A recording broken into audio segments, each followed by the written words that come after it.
So you've preempted one question of mine, which I was as it is going to ask you. So let's first dwell a bit on this, and then I have a very interesting question to ask you thereafter. So you spoke about advisors, right? You and I have had the privilege of knowing each other for a while now. Of late, we realized that we actually were on a deal together 15 years ago as well, which is like crazy, right? We predominantly were always on the opposite side. Other than a couple of deals where I think my firm collectively worked as investor counsels. But you and I evolved as friends with no agenda to a relationship which I don't think we can name because it's pure friendship. It's where it's brought us to this place. It's brought us to this particular moment. And I personally believe for any individual who's successful, time is the most valuable commodity. And for you to give the time on a weekend, on a Saturday, to the extent that you are and the extent that you have, it fills my heart with warmth to say that there is something that must have gone right in terms of building a relationship, even though we were on the opposite side of the table.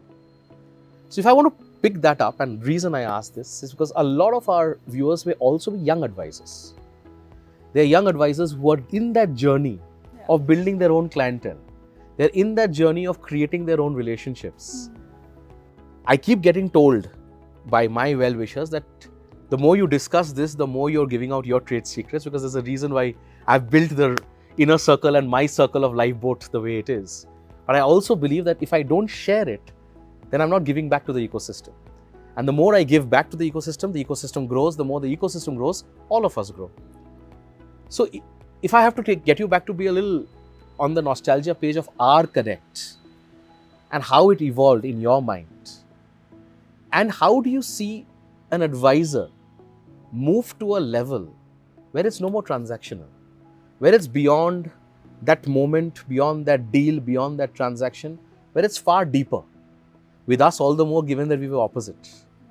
How does a lawyer or a banker or a tax advisor or any professional services advisor move to that next level with his or her client? What happens? Yeah, so I'll probably combine this with our joint experience plus what I think is important. If I look back to that particular deal where we first properly interacted on opposite sides,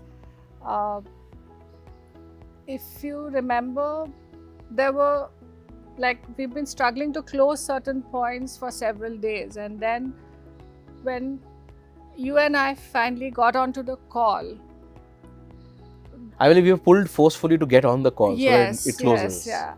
So we got onto the call, and within minutes, all of those outstanding points were resolved, right? And that is something I really appreciated because you came on that call with a very solution-oriented, let's get the deal done approach.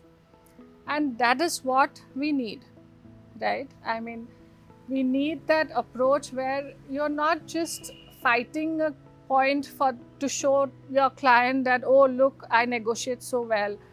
You're not there for that. You're there to make sure everyone gets a fair deal and to make sure the deal gets done. I think that's the final objective. I mean, without the deal, there's nothing. Yeah, you don't have to show what you're negotiating. It's not about ego and it's not about the commas and the full stop. Yeah. So I think that I really appreciated. That was a proper, real interaction. And now that you're getting me nostalgic, I still remember, I think there were 8 outstanding points. Yeah.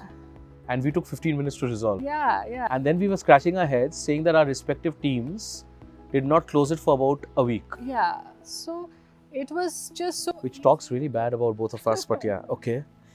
So, so I think that was a great experience. And the other thing, again, which has come true amongst us as well, but I have always believed as a service provider, as a lawyer, the biggest, and now even here, the one thing Ash keeps telling us, right, that it's relationships. Always. Nothing, ultimately it is, everything boils down to relationships. And I think my most prized clients at NDA Foxmandel, it was ultimately that personal rapport that I had built. The work was there. I used to do the work, I used to work really hard, but then I always made that effort to build a personal rapport where the client would always think of me or the firm when, you know, they come back with a deal.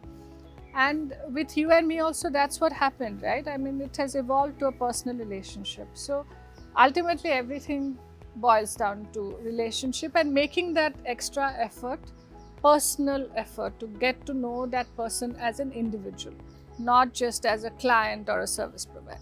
I think because, you know, one of the biggest currencies that people don't realize that you'll take back to the grave is about how beautiful your relationships were with people. Yeah.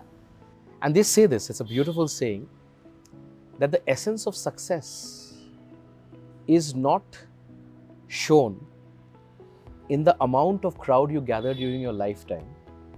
The essence of success truly is shown in terms of the crowd that gathers when you're dead. Yeah. And I think that's where you realize the power of relationships and what you build. For me, relationship is everything, right? At the end of the day, it's an intangible currency. It's a non-agenda based currency. And to take it back to, while it's service provider, service recipient, it's also something that perhaps you see even in your relationship with your founders. Absolutely. Because beyond a point, it's not the check anymore that matters to them. Beyond a point, what Amrita brings on the table through the peaks and the valleys. And more importantly, the valleys, because that's where that self-ascertainment, that self-belief, that requirement to say, "Sab theek ho jayega," like what you said, it'll all fall in place. Around your founder and say that, yes, we are here with you, and yeah, absolutely. And